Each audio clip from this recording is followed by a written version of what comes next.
Welcome! Mrs. House is still in her house, and we're back for Win Wednesday. What I need is what it is. So, um, what you may need is a chance to get caught up.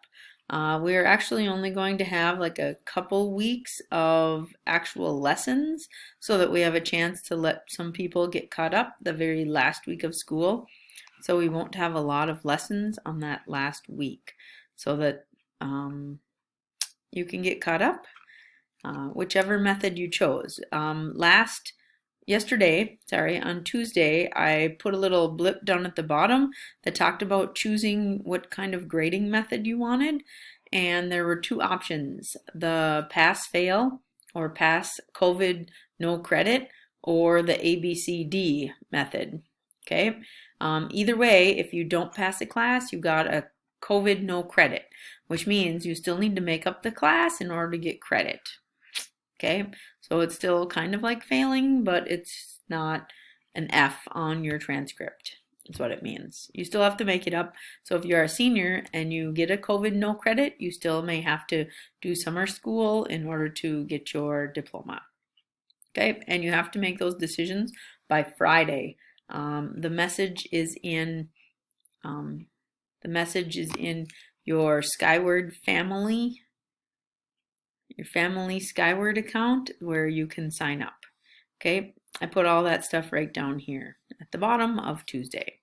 Okay, so what we're looking at today is finish what you have left. Please check Skyward to see what you have not done. Okay, at the top of Skyward in the details, I have listed a link to each of the assignments. If they go back really far, you'll have to maybe cut and paste the link into a new browser.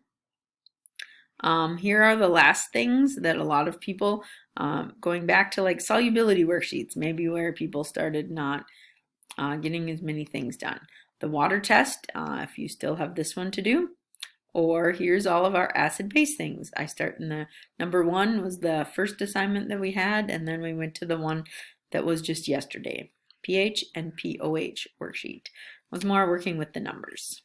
Okay, so this will wrap up our acids and base on Thursday. I hope to have like a little lab activity where you will watch the results from the lab activity that I do. That's what we're hoping Thursday, so then your test will be on Friday on acids and bases, and then we'll wrap up with nuclear chemistry the following week. So that's the plan. Let me know if you have questions. I'm available to Google Meet all day. I've got 1 to 1:30 scheduled, but please just email me or message me and say you want to do a Google Meet, and that would be just fine. So let me know. Take care. Hang in there, everyone. Keep it up for the last home stretch.